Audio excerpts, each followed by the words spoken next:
Welcome to the Simply Luxurious Kitchen, and welcome to my kitchen here at Le Papillon. We are going to make, as it is about 2 days into autumn or fall, we're going to make a cozy recipe that when you hear the name oftentimes you think, oh, that's gotta be so complicated, but in fact is so simple and full of flavor. Now, it's a recipe that is derived from the Italian cuisine or the Italian culture, but there are elements of French cuisine in it. And with that said, it has become one of my favorite pasta recipes to savor in the winter and fall months. What am I talking about? Well, I'm talking about what we often hear in the States call spaghetti bolognese or spaghetti bolognese. Now really, this dish is called Tagliatelle Bolognese. And I'll talk a little bit about the history as we go through this recipe today. But I'm gonna make, as you can see here, the noodles or pasta that we're gonna use today are a little bit whiter. These are Pappardelle. Pappardelle pasta is not the traditional one that you will use, but it is similar to fettuccine. The traditional pasta you would use is tagliatelle pasta, which is a little bit narrower, but still flat. I'll talk a little bit more about why you don't want to use a traditional spaghetti noodle as we start to put this dish together. But I just wanted to kind of talk to you about the options for pasta. And it really does make a big difference because it's going to soak up the sauce. So we're going to call this dish Pappardelle Bolognese. And in about 2 hours time, you're going to have a dish that is going to have so many depths of flavor and only about 20 minutes of actual work that you'll be asking yourself, why have I not done this more often? So let's get started. All right, so what we want to do first is get a Dutch oven heated up on medium heat. We are first going to start with the base, and the base is going to begin with pancetta. Yep, bacon. We want a good flavorful fat here, so if you have lardons, that would be great as well. If you don't have pancetta diced up, you can use bacon, but you want to make sure your bacon is nothing that's honey smoked or anything that has sweetness in it. You want a good savory bacon. So as that's getting heated up, I just want to introduce the two sous chefs in the kitchen today. They are patiently waiting for dinner. I am ready for dinner too. That's why I'm making this dish with you all today. But Norman and Nell are my sous chefs. And this is the first season, as I spoke about earlier this year in the season, that Nell is joining us. So if you see them kind of begging a little bit from time to time, it's because dinner time is right about now. And as soon as I get the sauce started, I will be feeding them. All right, so this pan is on medium heat. And we are going to put about a tablespoon of olive oil in it. And then all you need is 3 ounces of diced pancetta. Now we're making this dish for a traditional 4 servings, but if you just cut everything in half, it'd be a perfect 2-person dish. Now I've adapted this recipe from, walk over to my kitchen cookbook library. Don't worry, I got you then. My kitchen cookbook library, and one of my favorite cooks is Nigel Slater, and his kitchen diaries, he has many diaries of which he takes you through the seasons, and for every single day of the calendar year he shares with you a recipe. He has a recipe in here that inspired today's recipe, bolognese, the classic spaghetti bolognese. So, and I highly recommend his cookbooks. They're not only delicious recipes, he has beautiful prose to follow along, and I just read them for leisure. All right, so now we're going to add the pancetta. The sizzle is starting. Love that sound. Now before we get to the stove, I actually want to stay here because we're going to make the mirepoix. And the mirepoix is a classic fundamental to French cuisine. Italians have it. So many different cuisines have something very similar. But the mirepoix is just 3 components. It's celery, carrots, and onion. And it's often 2 to 1 of celery. So I will take 2 carrots, 1 celery stalk. I have 2 here, but I'll just use 1. And a medium-sized sweet onion. And you just finely dice these up. So let's do that real quick. I've already cleaned my carrots. But one thing about, we're sitting in September right now, the markets, fresh seasonal produce, harvesting is happening. It's in full abundance right now. If you can get fresh carrots pulled right from the ground, haven't been transported, they're going to have that natural sweet flavor that is so much more, I don't want to say pungent because it's not bad, it's just wonderfully, subtly sweet. And that is what we are trying to do with a mirepoix. A mirepoix is a slow cook of all three of these in a good fat, so that's why we're going to use the fat from the pancetta, and it's not a caramelization. It is just a slow rendering of their sweetness, and thus the sweet onion, the carrot, and then the celery there. And it just provides basis for so many different things. Soups, sauces, as we're going to do here in our ragu. And let's talk about what a ragu is. So all a ragu simply is a slow cooked meat sauce. And that is exactly why this recipe takes 2 hours, is because you are cooking the sauce for 1 hour and 40 minutes approximately. And we're gonna watch it and we're gonna keep an eye on it, but it's cooking 3 times longer than what you're doing in your prep. You're only needing to prep for about 20 minutes, and then it's about waiting for that sauce to mature. And that's why it's really not a complicated dish so much as it's a dish that you just need to plan ahead for a little bit. What I would do, and here's a couple ideas actually. So if you do work from home, what you could do is say towards the end of your workday, but it's not quite, maybe it's the afternoon tea break, is make the mirepoix, get the sauce going, and it's gonna be simmering for 60 to 90 minutes. So, get it started, the house will start to smell really good, and you can continue to get some work done. And then by the time work is done, the sauce is done, and you can sit down and enjoy a delicious dinner in the middle of the week without having to have done too much work at all. Or when you come home from a long day at work, so I usually enjoy this recipe when I am in the middle of the week. My work week starts Sunday because I write the post for Monday, the Monday motivational post on Sunday, and it ends Thursday, unless I have some projects I have to do over the weekend, which happens from time to time. But typically my week is Sunday through Thursday, and so on Thursday is when I enjoy making a really good cozy meal. I don't want to be in the kitchen that long, but I want a good hearty meal. And it usually involves some kind of pasta, not always, but something that just, in the winter and the fall especially, is really hearty. And so what I'll do is I will, knowing this recipe now almost by heart, I will do the mirepoix and I will get this sauce going. Speaking of that, let's stir this. Ooh, that smells good.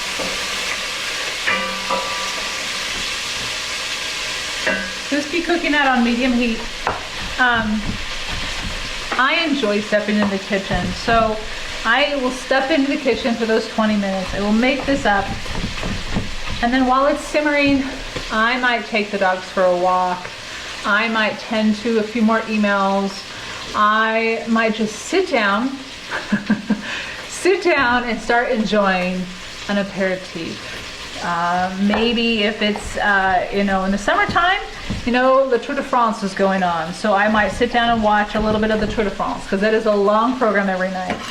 And then just let it keep playing while I finish the dish once the sauce is done. Or I might go outside and work in the garden, especially if it's September. The first frost has not come yet. And so I might go outside, sit on the porch, deadhead the roses, pick a few dahlias for the dinner table, and just savor. So it's not a rush thing.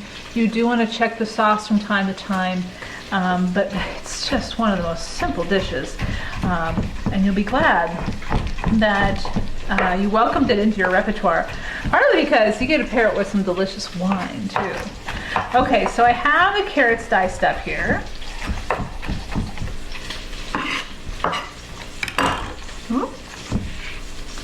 Now I'm going to do 1 stalk of celery.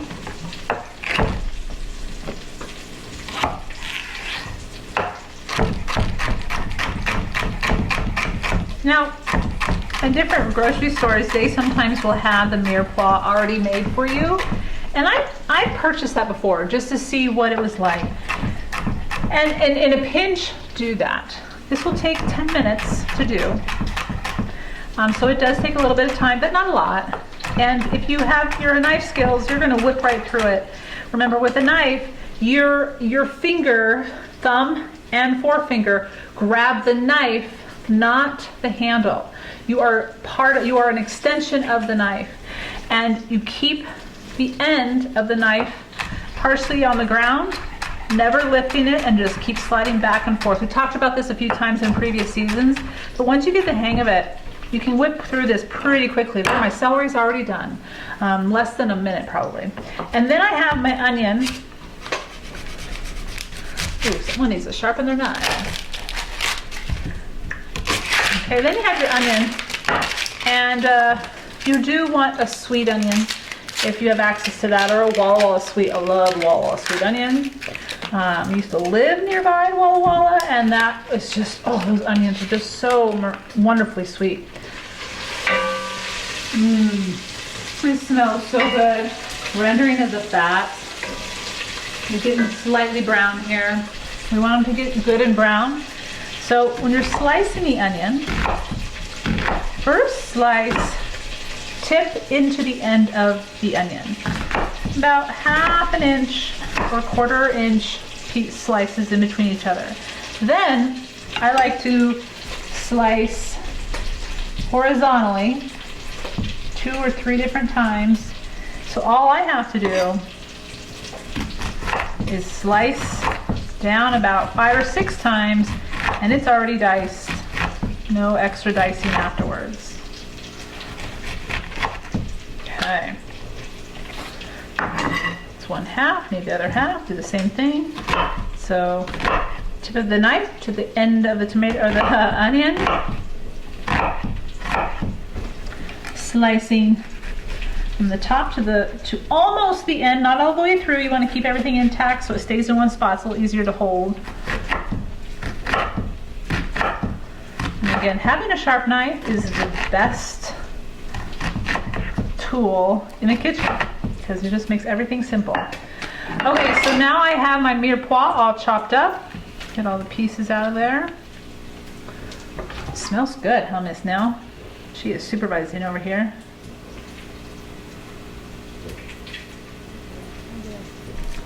Now you're going to want 2 cloves of garlic, and you're going to want 2 portobello mushrooms. If you can't get portobello mushrooms, you could always use any other type of mushroom.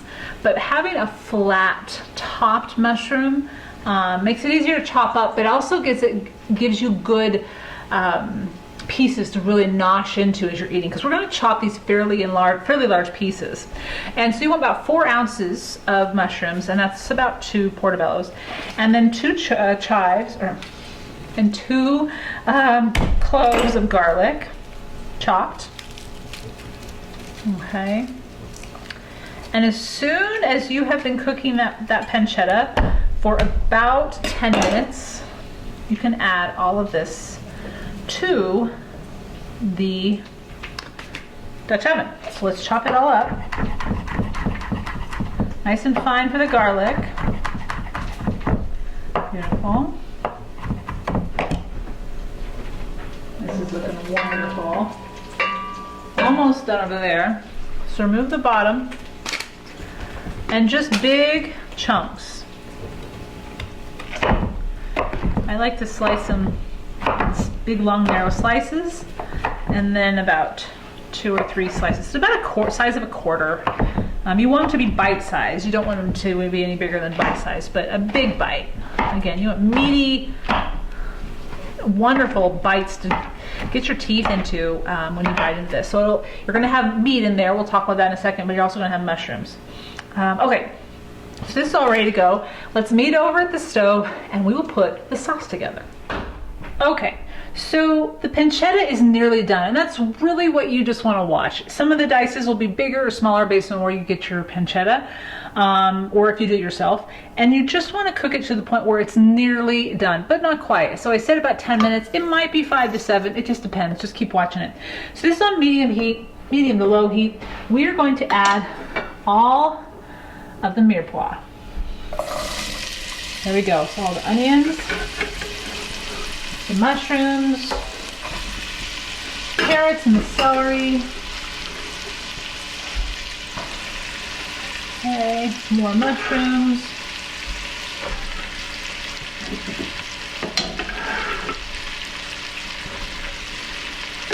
There we go. And you also want to add 2 bay leaves. So if you have bay leaves, and maybe you have them in your garden, I picked these up at the local spice store. 2 bay leaves. There we go, perfect. We're going to season this well. Season meaning salt and pepper. So a good teaspoon of salt, and I always just use my fingers. Salt and pepper. Freshly ground black pepper. And just start mixing it up. You're doing great. And you're going to cook this for about 10 minutes. It's obviously going to cook a lot more when you start simmering everything together with the meat and the tomatoes and the wine and the broth. But right now we just want to get the pancetta's renderings to just coat everything wonderfully and just let it get a little settled in, so to speak. You're not cooking it until it's done. So just about 10 minutes on medium heat. We'll let that do its thing. Hummus now. Hummus now. Okay. Now, first of all, the house is starting to smell amazing. This would be a wonderful dish to make if you are welcoming people into your home for a dinner party, or maybe someone is returning home after a long trip. And then you can sit down with them and enjoy the appetizers or the aperitifs and let this simmer, and then the scents just fill the house while you sit and chat, because you really don't need to do anything while this simmers, and we're almost to that point. So take a look at this for a second. In just 10 minutes time, this has really cooked down. And again, it's rendered, that fat that was rendered earlier is adding the flavor to everything else in here. It's pulling out the sweetness of the carrots, and it's making this dish a layer of the flavor.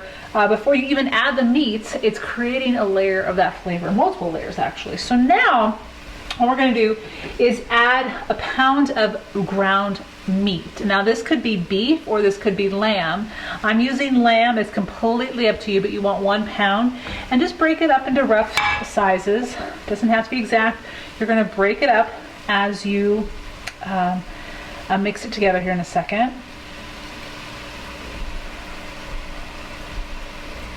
And what you're going to want to do is brown this.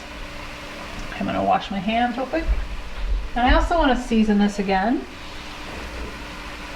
Seasoning to me is the one thing that can change so much of the flavor in your cooking.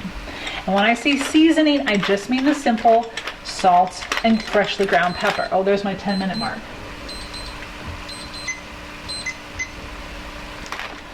And don't be stingy. What it's doing is bringing out the flavor of what's already being cooked, because there are more flavors there, but you have to bring it out with the seasoning. You cannot not add seasoning, or you are going to have a bland dish, and you're going to keep eating and eating and eating and trying to be satiated, and you're just not going to be. So there are so many benefits, beginning with the flavor of seasoning your meat, or your food, I should say. Okay, so I'm just breaking up the big pieces. I'm going to turn this to medium, a good solid medium, maybe a little bit medium high.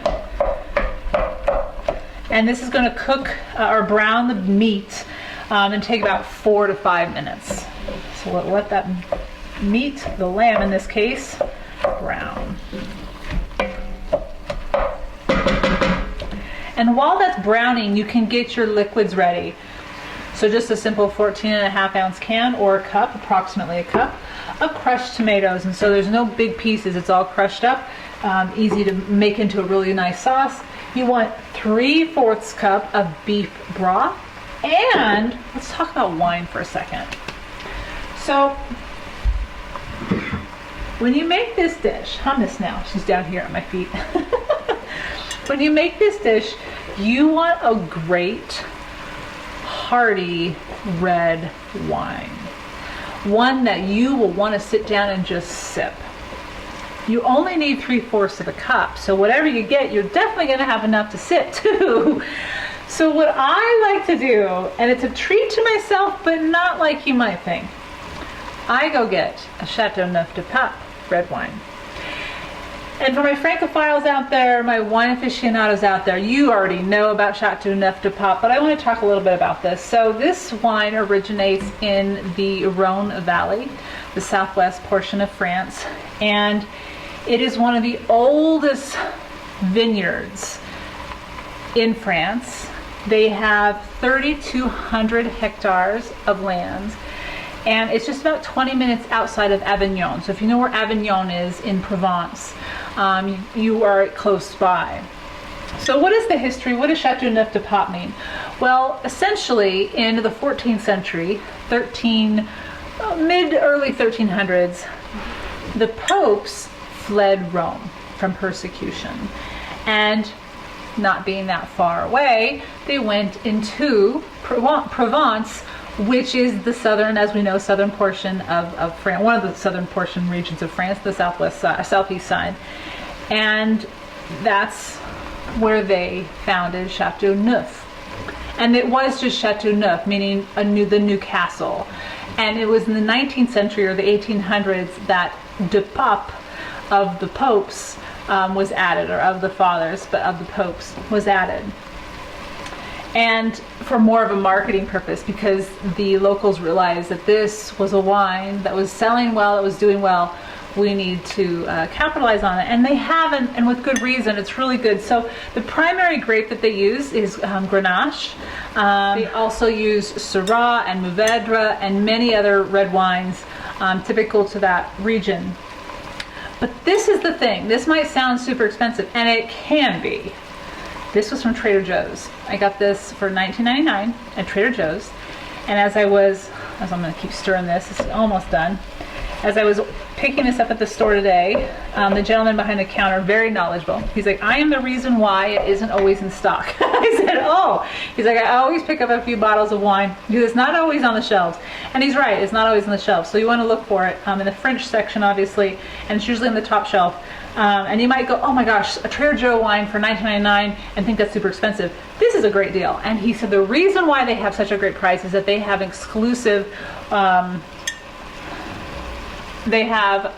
is because Trader Joe's has a reserve varietal with Châteauneuf-du-Pape, and so they have the opportunity to get it at a better price and share with all of us. So this is from 2021. We're going to use 2/3 of it in this sauce, and then we're going to pair it with it as well.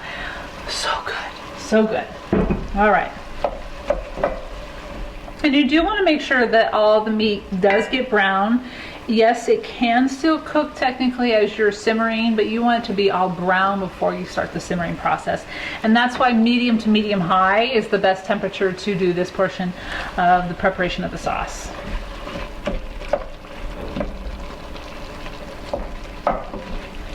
Let's see how this is not labor intensive. You're getting, titillated a little bit by the scent, so you're getting hungry. And you're just simply watching it at this point, which you don't have to do once we put the lid on in a second. It's just a matter of chopping, having your ingredients ready to go. And then after that, we'll add a few other ingredients to finish this sauce off, and you'll be able to serve it with your pasta. All right, so it's been about 4 or 5 minutes on medium to high heat.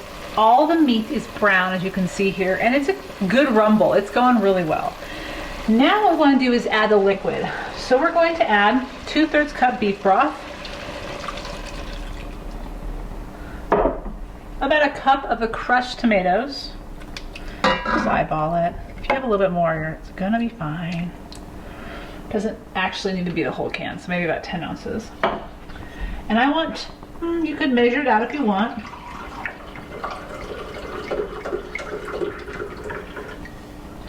Or excuse me, 3/4. If I said 2/3 on the beef broth, everything's 3/4 cup. So 3/4 beef broth and 3/4 cup of really good red wine. In this case, we're using Châteauneuf-du-Pape. We're gonna season again. Again, layers of flavor. And we want to bring this to a boil. So turn that heat way up, mix it up. And then you've done all the hard work. Now you get to sit back and relax. So we're gonna, as soon as this comes to a boil, we'll have our lid ready. So we have that here. I'll put it here just so it's closer. It's getting so close and it's almost dinner time for you two. Yes, it's gonna happen now. It's gonna happen. I'm getting close to dinner time for them. Bring that to a boil. Let this breathe. So just set it aside. Let it breathe for a little bit. If you haven't already had it breathing, you might have already had it breathing, because you probably will want to sip a little bit as you're waiting and resting, and prepare yourself for this delicious Pappardelle, I always get tongue-tied, Bolognese.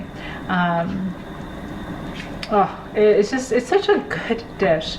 And what I really like is the addition of the portobello mushrooms, the big, chunky, meaty flavors. You just are like almost like biting. If you really like olives, to me, it reminds me of biting into olives in a favorite salad. So now it's boiling. We want to turn it down to medium to low. So we're just going to simmer it. We're not entirely shutting the lid.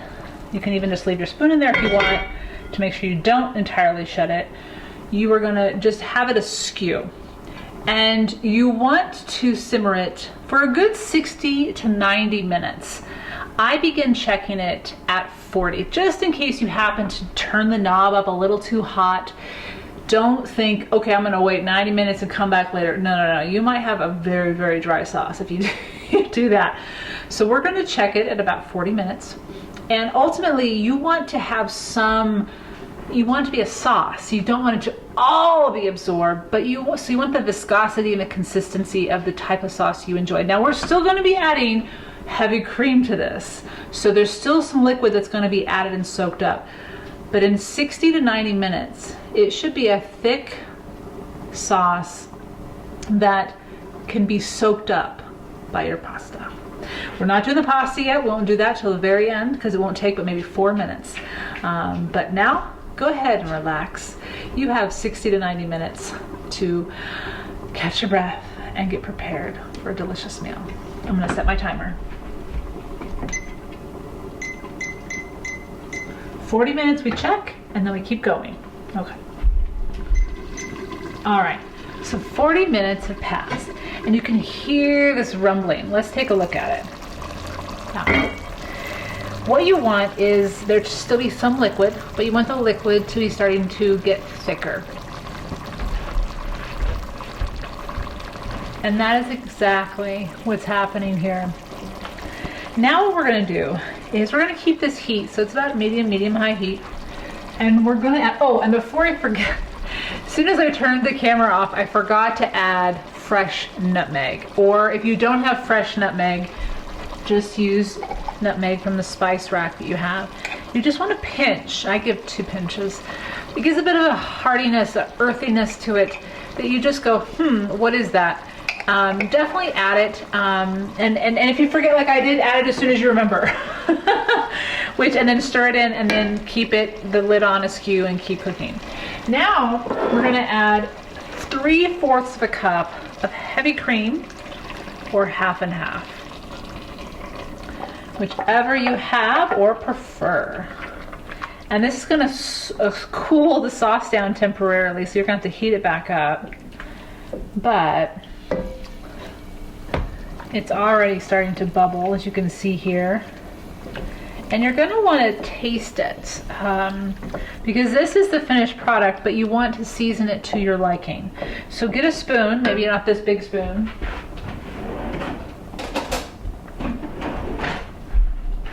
and just get a little bit of the sauce.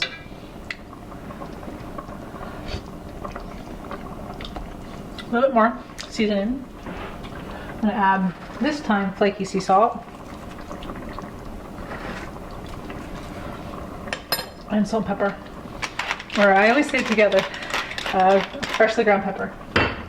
Stir it in. And you're gonna want, again, let this simmer. So now that it's come to a boil, turn it down to simmer. Let it simmer for about 10 to 15 minutes, maybe even 20, depending on how thick you want the sauce. You can leave it uncovered though at this point. Now, since this is gonna cook for 10 to 15 minutes, potentially 20, this is when you heat the water for your pasta water. And I've reserved my middle burner because it has more heat, more power for my pasta water instead of the sauce, because I was just gonna primarily be simmering the sauce. So now season the pasta water generously. Wait for it to boil. It's only going to take, if you have fresh pasta, if you have Pappardelle pasta, it doesn't take that long to cook, maybe 4 to 6 minutes, because you want it slightly al dente because you're going to put it in the sauce, or we'll talk about the variations you can have for serving it. But either way, the sauce is going to be absorbed a little bit by the pasta, so you don't want to entirely cook it till the perfection that you prefer initially, because you're going to make sure that sauce is a little bit of the work for you. All right, so the pasta water is coming to a boil. This is going to cook for 10 to 15 more minutes. I'm going to put my timer on. And we are about ready to eat. All right, so the sauce is pretty much done, and it's been about 6 minutes. So, I mean, again, I like mine pretty thick, but it became pretty thick pretty quickly. So that's why you want to keep an eye on it. The time is going to vary based on the amount of liquid you have in there from the tomatoes and everything else that you put in there. And you want the thickness, the viscosity that you prefer. Now the pasta water is ready to go. As I mentioned earlier, we are going to use Pappardelle, and it's a thicker pasta. Now what traditionally is used is Tagliatelle. Tagliatelle is what's traditionally used in Italy, and so that's why it's called Tagliatelle Bolognese, and this originates from Tuscany. I just tend to prefer a thicker pasta noodle, so it's completely up to you. Choose 1 or 2 of these, or even fettuccine if the very least, but not spaghetti. And here's why. I'm gonna get mine started. This is gonna take maybe 4 minutes.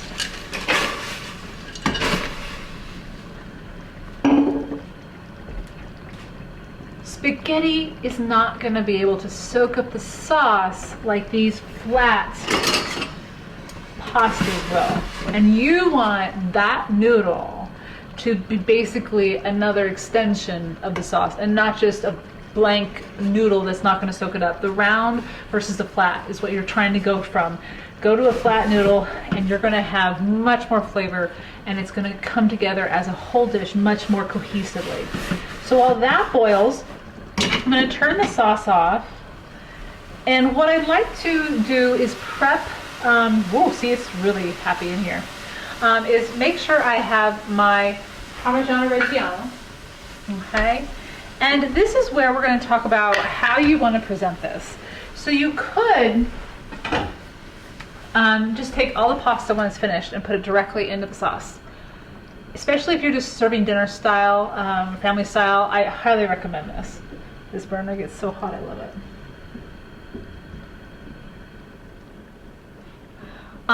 But if you want to serve single servings, we're going to put the pasta on the plate first, then the sauce, and then a little bit of Parmigiano Reggiano. So it really is up to you how you want to do it. I've done both ways. Part of the reason I really like putting the pasta in the sauce is that before it becomes the quality that you prefer with regards to al dente-ness, you give it to the sauce and it just soaks it up immediately. It soaks up what it needs. So as far as flavor, it might be best to just drop it right in the sauce, but it really doesn't matter if you're going to plate it up pretty quickly. All right. Cannot forget to pair with wine. Now, I've dished up the pasta. Now, let's put some sauce on here. Oh yeah. And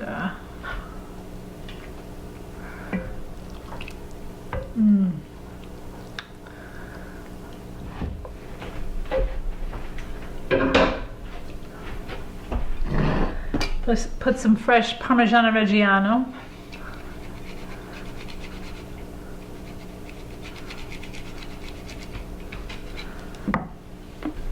Glass of our wine.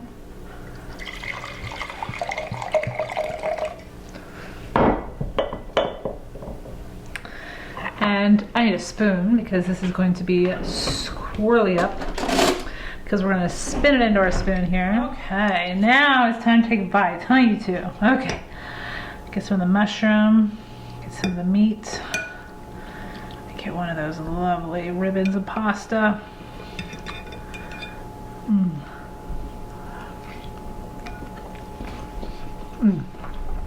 The meatiness of those mushrooms. That's why I love keeping those mushrooms really big. Let's get a little bit more, a lot more sauce there. Oh yeah, just as I'd hope. There's a depth of flavor. There's that cream obviously adds a yumminess to it, but it's not too rich. It's just satiating. Add a glass of wine.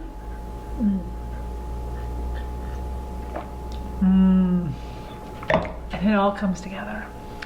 Now, if I'm remembering correctly, there is a supermoon that will be visible more predominantly coming up on the 29th of September.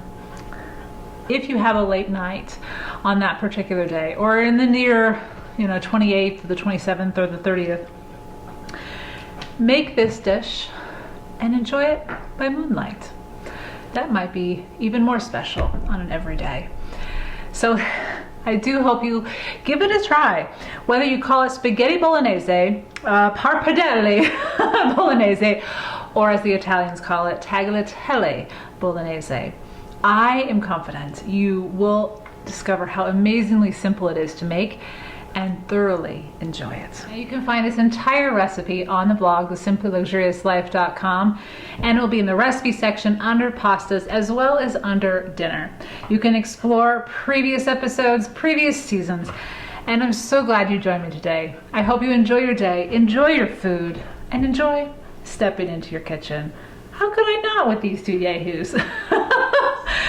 Thank you for tuning in. I'm gonna have another bite and another sip of wine.